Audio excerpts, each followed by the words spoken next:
Selamat pagi saudara, selamat Paskah. Saudara, kita bersyukur kita boleh ada di minggu ini, Minggu Paskah tahun 2026. Saudara, satu bagian firman Tuhan, saya ajak kita buka sama-sama dari Injil Lukas pasal 24 ayat 1 sampai 12. Injil Lukas pasal 24 ayat 1 sampai 12. Saya akan bacakan di dalam Alkitab versi TB2, saudara melihat di Alkitab masing-masing. Injil Lukas pasal 24 ayat 1 sampai 12, demikian firman Tuhan. Pagi-pagi benar pada hari pertama minggu itu, mereka pergi ke kubur membawa rempah-rempah yang telah mereka sediakan. Mereka mendapati batu sudah terguling dari kubur itu. Dan setelah masuk, mereka tidak menemukan jenazah Tuhan Yesus. Sementara mereka termangu-mangu karena hal itu, tiba-tiba dua orang berdiri dekat mereka memakai pakaian yang berkilau-kilauan. Mereka sangat ketakutan dan menundukkan kepala, lalu kedua orang itu berkata kepada mereka, "Mengapa kamu mencari dia yang hidup di antara orang mati? Ia tidak ada di sini, ia telah bangkit. Ingatlah apa yang dikatakannya kepada kamu ketika ia masih di Galilea, yaitu bahwa anak manusia harus diserahkan ke tangan orang-orang berdosa dan disalibkan dan bangkit pada hari yang ketiga." Teringatlah mereka akan perkataan Yesus itu.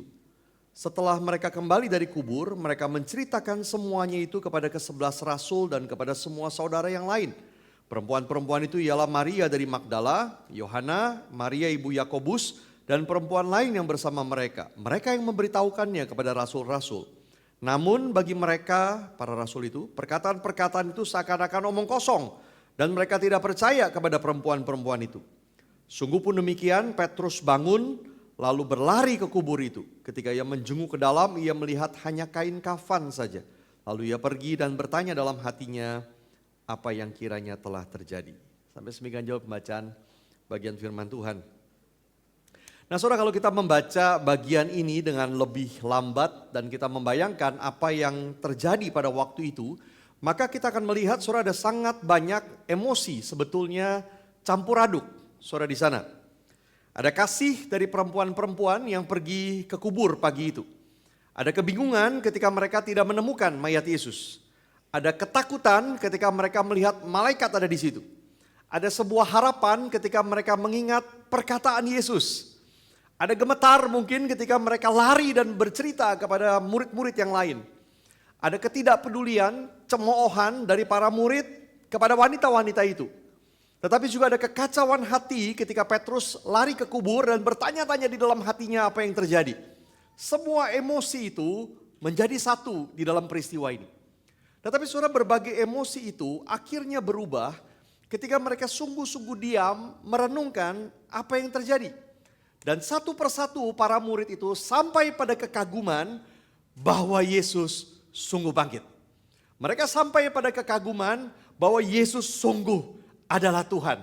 Maka ada harapan bagi mereka, ada kekuatan bagi mereka, ada kuasa bagi mereka.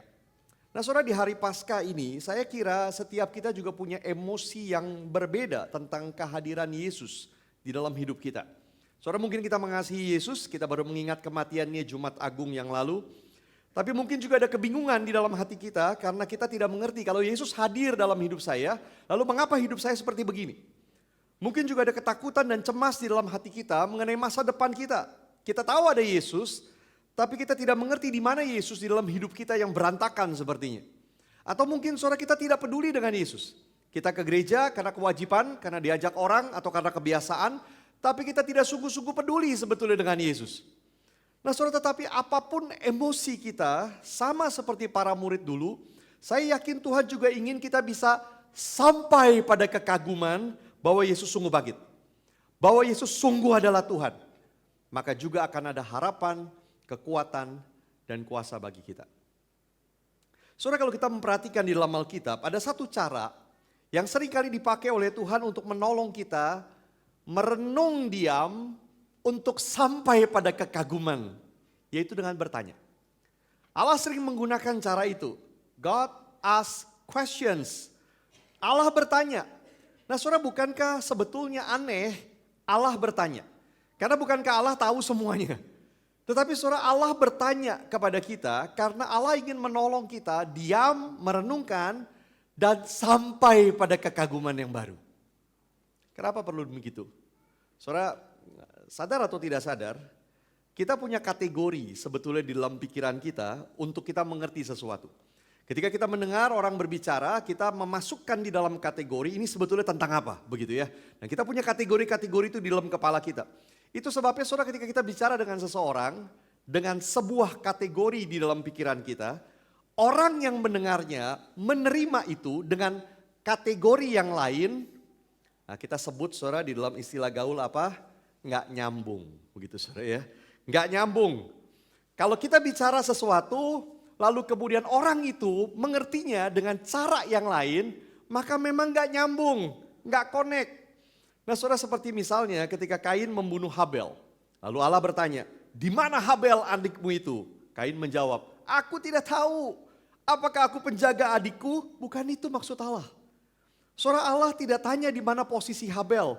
Apakah Allah tidak tahu di mana Habel? Tahu. Apakah Allah tidak tahu bahwa Habel sudah mati dibunuh? Allah tahu. Tapi Allah bertanya supaya Kain sadar dan bertobat. Tapi tidak nyambung. Nggak connect dengan dia. Nah tapi saudara, apakah saya juga nggak tahu saudara begini, apakah saudara pernah mengalami ketika bicara dengan orang, dan saudara menemukan bahwa ternyata ini bukan soal nggak nyambung, bukan soal nggak connect, tapi memang orang itu tidak pernah punya kategori yang sedang kita bicarakan. Maka berapa kali pun kita ulang, kita jelaskan lagi kepada dia, dia tidak akan pernah bisa mengerti. Nah saudara, dalam bahasa gaul ini bukan nggak nyambung, bukan nggak connect, tapi nggak nyampe saudara namanya. Memang gak nyampe. Sampai kapanpun saudara ngomong gak akan pernah bisa dia mengerti. Nah, saudara ingat kisah Elia ketika dia melarikan diri ke Gunung Horeb. Dan Tuhan bertanya kepada dia, apa kerjamu di sini hai Elia? Saudara, Tuhan tahu Elia ngapain. Tapi dia tanya itu dan Elia menjawab begini. Aku bekerja segiat-giatnya bagi Tuhan karena orang Israel meninggalkanmu. Tapi hanya aku sendiri yang masih hidup dan sekarang mereka mau membunuhku. Dengan kata lain Elia mau bilang begini. Aku sedang lari, aku sudah mati-matian melayanimu, tapi semua yang melayanimu dibunuh, aku takut maka aku lari. Tapi bukan itu yang Tuhan tanya. Maka kalau saudara baca cerita itu, Tuhan kemudian mencoba untuk meledakkan kategori dalam pikiran Elia. Tuhan kirim angin besar, Tuhan kirim gempa bumi, Tuhan kirim api. Lalu dikatakan tidak ada Tuhan di semua itu. Dan kemudian ada angin sepoi-sepoi untuk menyatakan bahwa Tuhan hadir dalam hal yang tidak spektakuler, kelemahan, kegagalan, kekalahan. Dan saya sangat suka saudara ketika kemudian Tuhan tanya lagi yang sama. Apa kerjamu di sini hai Elia? Seakan-akan Tuhan berkata begini. Setelah kamu lihat semua itu yang aku perlihatkan, sekarang remedial, ujian ulangan. Apa kerjamu di sini hai Elia? Tapi Elia menjawab sama persis seperti tadi. Dia tetap tidak mengerti. Nggak nyampe saudara. Nah saudara, pernahkah berpikir ada banyak hal sebetulnya Tuhan ingin nyatakan kepada kita dan kita memang nggak nyampe. Tidak pernah ada kategori itu di dalam pikiran kita. Maka Allah bertanya agar kita diam merenungkan dan dengan anugerahnya kita mulai mengerti. Ada sesuatu yang kita baru sadar yang tidak pernah kita pikirkan. Ada sesuatu yang tidak pernah kita tahu, sekarang kita mulai mengerti. Nah saudara, untuk apa saya jelaskan ini panjang lebar? Karena ini yang terjadi di sini. Saudara perhatikan pertanyaan dari malaikat. Mengapa kamu mencari dia yang hidup di antara orang mati? Jawaban apa yang diharapkan? Sejujurnya tidak ada. Karena mereka nggak nyampe saudara. Kalau ditanya terus dipaksa untuk jawab, mengapa kamu mencari dia yang hidup di antara orang mati? Kira-kira mereka akan jawab apa? Lah siapa yang hidup? Begitu kan? Mereka nggak mengerti saudara. Nah saudara, kalau saudara menempatkan diri pada posisi para murid, saudara akan mengerti bahwa kematian Yesus adalah peristiwa yang sangat menggoncangkan mereka. Selama 3,5 tahun saudara mereka hidup bersama Yesus, penuh pengharapan, kebanggaan, kemana-mana disambut orang. Bahkan 1 minggu sebelum Yesus mati, saudara bisa bayangkan mereka masuk ke Yerusalem, orang banyak itu menyambut Yesus, mengeluk-elukan dengan daun palem, menghamparkan jubah di tanah seperti menyambut seorang raja. Bisa dibayangkan bangganya para murid berjalan di belakang Yesus. Itu hidup mereka. Tapi tiba-tiba hari Kamis malam Yesus ditangkap, digiring seperti penjahat. Dan mereka semua melarikan diri karena ketakutan. Dan dari dalam persembunyian Mereka kemudian mendengar Yesus diadili, mereka mendengar Yesus dipukuli, mereka mendengar Yesus dibawa ke hadapan Pilatus dan dicambuki. Dan akhirnya mereka mendengar bahwa Yesus mati disalib. Hidup mereka mendadak hancur berantakan, sangat goncang. Dan para wanita itu, saudara, mungkin melihat mayat Yesus ketika diturunkan dari salib dan ditaruh di dalam kuburan. Sementara para murid lain yang bersembunyi, dari dalam persembunyian mungkin mereka mendengar saja itu. Mayat Yesus sudah diturunkan dari salib dan masuk ke dalam kuburan. Tapi saudara, mereka semua tahu pasti di dalam kategori mereka, mayat tidak akan berjalan-jalan keluar dari kuburan. Betul saudara? Mayat akan stay di sana, itu yang mereka tahu. Maka hari Sabtu, itu Sabat bagi orang Yahudi, mereka tidak bisa keluar. Tapi begitu Sabat selesai, hari Minggu, pagi-pagi benar, mereka cepat pergi ke kuburan. Apa yang ingin mereka lakukan? Mereka membawa rempah-rempah. Karena mereka ingin memberikan penguburan yang layak kepada Yesus sesuai adat orang Yahudi. Saudara, mereka tidak mengharapkan kebangkitan. Ini sama seperti kita, saudara, sebetulnya.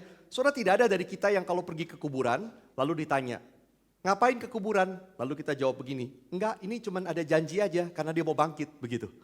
Enggak ada saudara kita yang begitu. Sama seperti mereka juga begitu. Tidak ada harapan bagi mereka Yesus akan bangkit. Mayat akan stay di dalam kuburan.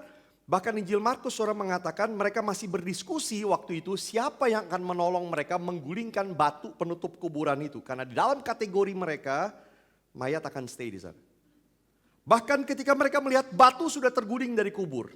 Mereka tidak menemukan jenazah Yesus di dalamnya. Tetap mereka tidak mengerti. Gak nyampe saudara. Dan itu sebabnya malaikat bertanya untuk membawa mereka sadar. Mengapa kamu mencari dia yang hidup di antara orang mati? Nah saudara perhatikan kalimat berikutnya.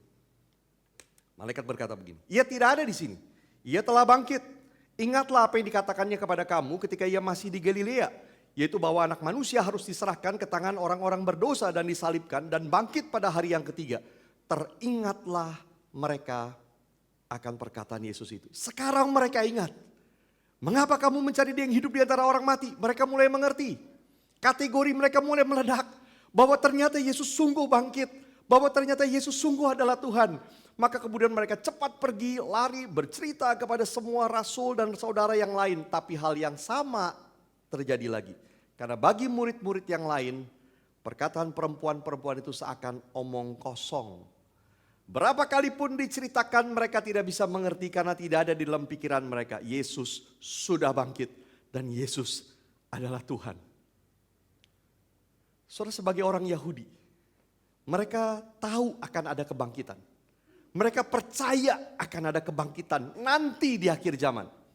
Tetapi mereka tidak percaya bahwa kebangkitan bisa terjadi saat itu. Tidak ada kategori itu. Sebagai murid Yesus, mereka juga percaya Yesus hebat. Yesus mampu melakukan hal yang supranatural. Tapi mereka tidak percaya dia adalah Tuhan. Tidak ada kategori itu. Nah saudara, saya ingin mengajak kita berpikir, dengan cara apa hari ini sebetulnya kita juga melakukan yang sama seperti para murid. Mencari dia yang hidup di antara orang mati. Mengapa kamu mencari dia yang hidup di antara orang mati? Kita percaya Yesus sudah bangkit di masa lalu. Kita juga percaya bahwa akan ada kebangkitan bagi kita yang percaya di masa depan. Akan ada pemulihan untuk segala sesuatu bagi kita yang percaya di masa depan. Di masa lalu, di masa depan, pertanyaannya bagaimana hari ini? Percayakah kita akan bahwa kuasa yang sama, kuasa kebangkitan Yesus di masa lalu dan yang akan membangkitkan kita di masa depan, kuasa yang sama ada di tengah kita hari ini. Saudara, ketika gereja mengalami penganiayaan yang berat dan Rasul Yohanes sedang berada dalam pembuangan di Pulau Patmos, Yesus datang kepada dia, kemudian memberikan penglihatan. Itu dicatat dalam kitab Wahyu. Dan salah satu yang diperlihatkan kepada Yohanes adalah Yesus ada di tengah-tengah gerejanya. Dia ada di situ.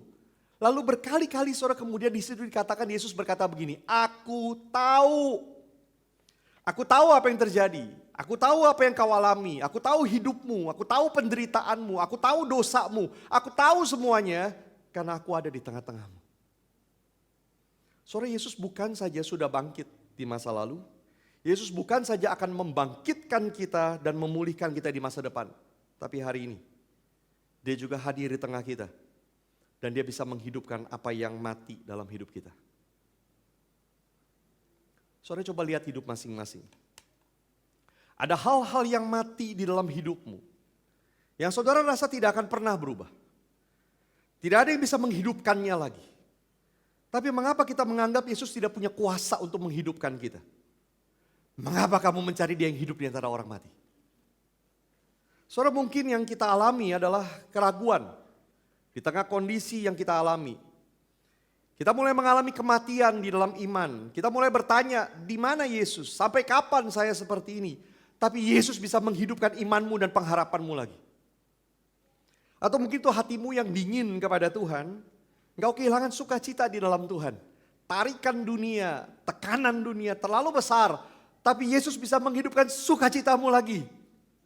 Atau mungkin itu adalah dosamu yang semakin lama semakin mencengkram. Kau berusaha keluar tapi tidak bisa. Engkau kecanduan, ingin berhenti tapi tidak bisa. Engkau berpikir engkau akan terus seperti ini sampai mati.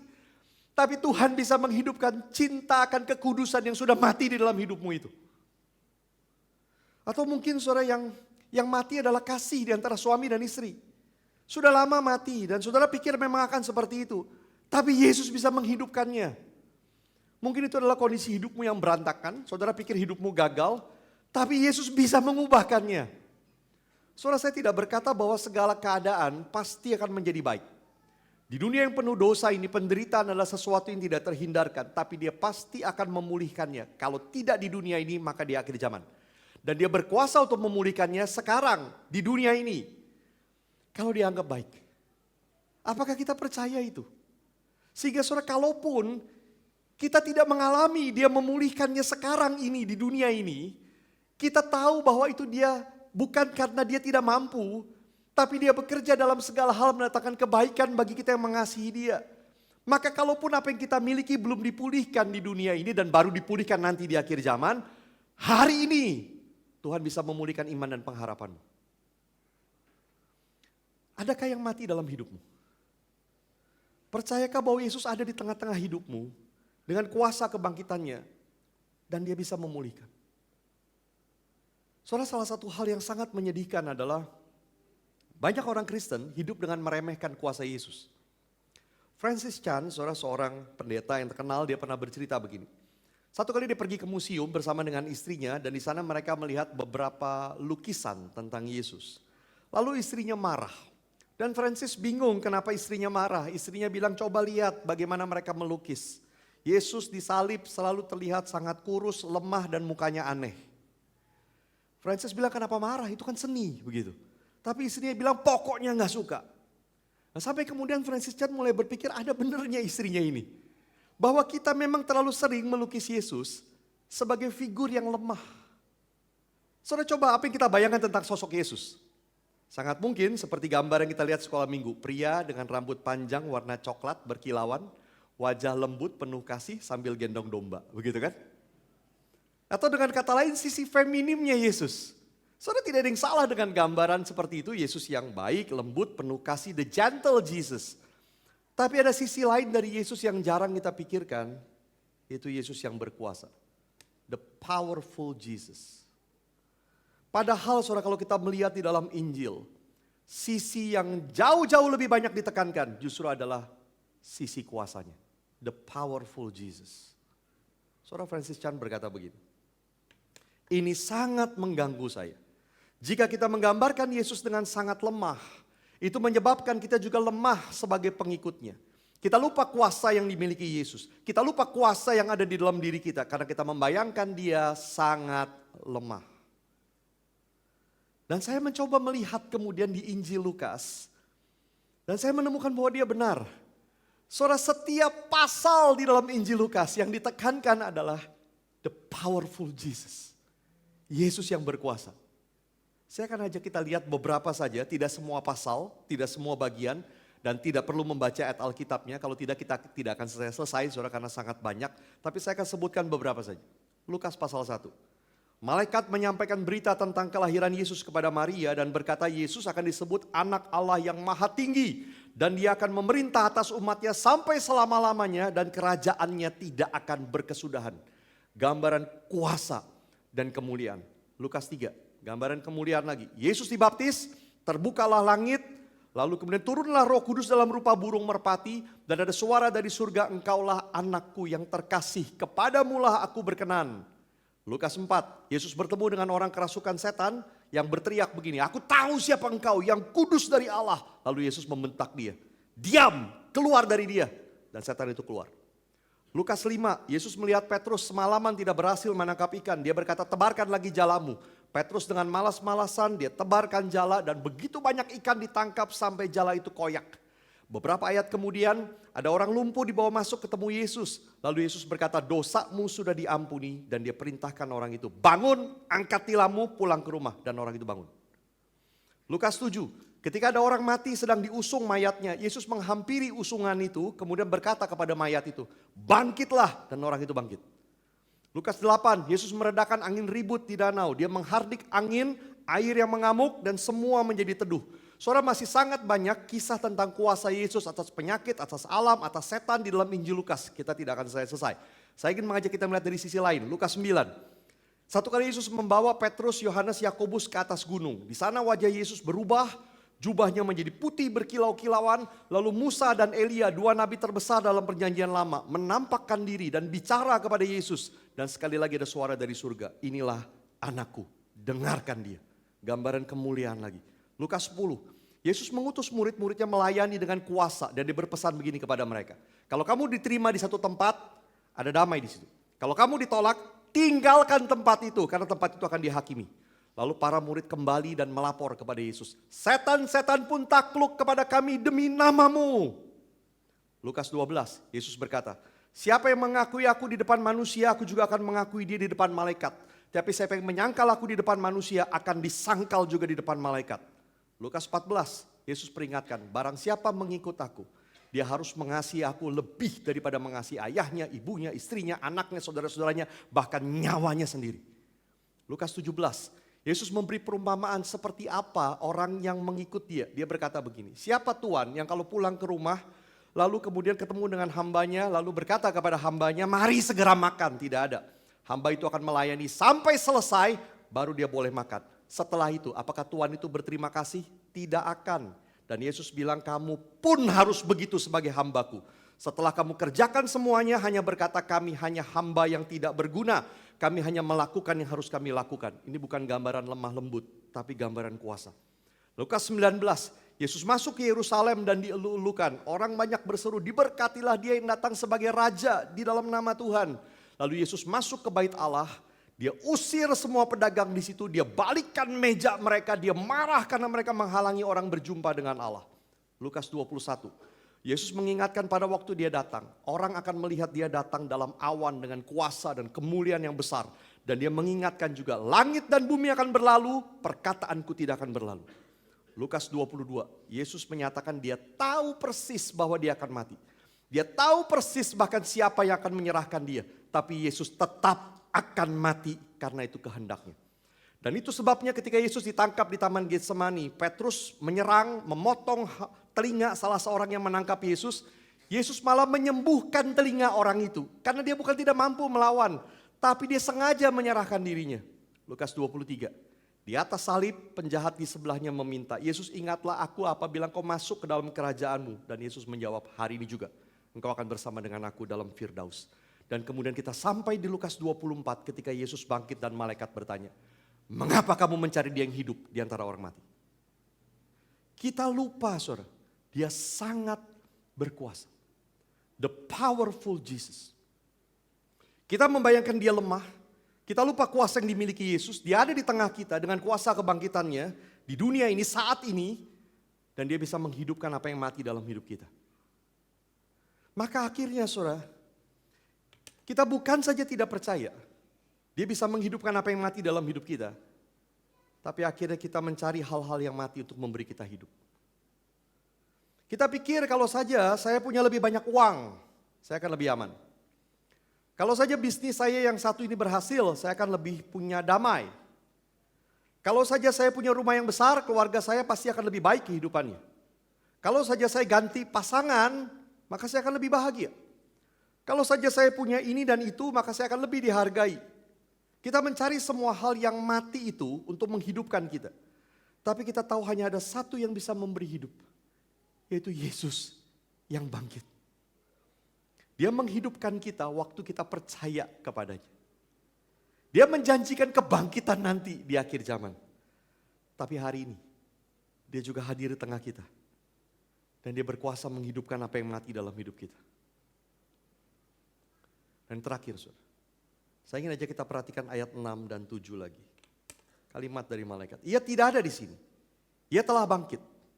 Ingatlah apa yang dikatakannya kepada kamu ketika ia masih di Galilea, yaitu bahwa Anak Manusia harus diserahkan ke tangan orang-orang berdosa dan disalibkan dan bangkit pada hari yang ketiga. Saudara perhatikan kata harus di sini. Apa artinya harus? Harus artinya adalah tidak bisa tidak. Tidak ada pilihan lain. Saudara, Yesus pernah berkata kepada mereka, dan sekarang malaikat mengingatkan kepada mereka, bahwa ini harus. Tidak bisa tidak. Tidak ada pilihan lain. Kamu perlu hidup. Kamu butuh hidup. Kamu menginginkan hidup. Maka Yesus harus diserahkan ke tangan orang berdosa. Yesus harus dikhianati. Yesus harus ditangkap dan diadili. Yesus harus mati dan disalibkan dan bangkit pada hari ketiga. Ini harus. Tidak bisa tidak. Tidak ada pilihan lain. Maka Yesus yang sangat berkuasa. Dia berkuasa atas alam, atas penyakit, atas setan, atas hidup mati, atas segalanya karena dia adalah Tuhan. Yesus yang berkuasa ini dijual oleh Yudas. Ditangkap dan diadili oleh Herodes dan Pilatus. Dipakaikan mahkota duri, dicambuki, diludahi, ditelanjangi. Mereka pakaikan jubah kepadanya, beri mahkota duri lalu kemudian menyalibkan dia sampai mati. Dan Yesus menerima semua itu karena dia berkuasa, bukan karena dia lemah. Saudara, dia pergi ke kayu salib untuk menebus dosa kita karena kita tidak mampu. Maka dia yang lakukan. Dia menanggung hukuman atas dosa kita karena kita tidak mampu menanggungnya. The powerful Jesus. Karena dia berkuasa maka dia lakukan itu bagi kita. Saudara, Yesus sudah memberitahu para murid bahwa dia akan lakukan ini. I'm going to do this. Aku akan melakukan ini untukmu. Memberimu hidup. Kamu perlu hidup. Kamu butuh hidup. Kamu menginginkan hidup. Aku harus mati dan bangkit. Maka Yesus mati dan bangkit itu memberi kita hidup untuk nanti di akhir zaman dan untuk sekarang di dunia ini. Dan Yesus berkata begini, aku mengasihi kamu sebesar ini. I love you this much. Aku mengasihi kamu sebesar ini untuk mengampuni dosamu, untuk memberimu hidup. Ketika kita sudah diberi hidup, ketika kita percaya, kita dijanjikan kehidupan lagi di masa yang akan datang. Hari ini pun tekanan dunia, tarikan dunia membuat ada hal-hal yang kadang-kadang mati dalam hidup kita dan Allah bisa menghidupkannya lagi. Karena Yesus sudah mati dan bangkit bagi kita. Maka kalau kita bertanya begini, apa yang kita butuhkan untuk melanjutkan hidup? Di tengah kesulitan, tangisan, sakit, keputusasaan, depresi, apa yang kita butuhkan untuk melanjutkan hidup? Di tengah kita merancang masa depan kita yang serba tidak jelas, apa yang kita butuhkan untuk itu? Di tengah kekeringan, kesepian, sakit hati yang kita alami, apa yang kita butuhkan untuk melanjutkan hidup? Kita bisa berpikir begini, oh saya butuh kesembuhan, saya perlu pasangan, saya butuh kasih sayang, saya perlu orang yang mengerti saya perlu bisnis yang baik, saya perlu ini dan itu, saya harus punya semua itu. Tapi sebetulnya hanya satu yang harus, dan itu sudah dilakukan. Sudah terjadi. Yesus sudah mati dan bangkit. Dan dia ada di tengah-tengah kita dengan kuasa kebangkitannya. Dan sekali lagi Yesus berkata, aku mengasihi kamu sebesar ini. I love you this much. Dua reflection question sudah buat kita. Yang pertama, Adakah yang mati dalam hidupmu? Adakah yang mati dalam hidupmu? Percayakah bahwa Yesus ada di tengah hidupmu dengan kuasa kebangkitannya dan Dia bisa memulihkan?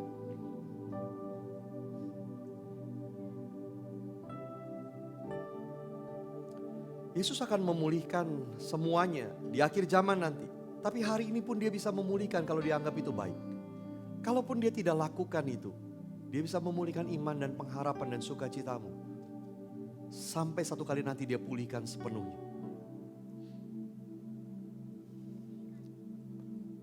Adakah yang mati dalam hidupmu dan bawa kepada Tuhan? Yang kedua, saudara, maukah merenungkan lagi kuasa kebangkitannya dan kasih-Nya bagimu? Dia bukan Yesus yang lemah. He is the powerful Jesus. Dan Dia berkata, I love you this much. Aku mengasihimu sebesar ini untuk memberimu hidup. Saudara masing-masing berdoa, dan nanti saya akan tutup dalam doa.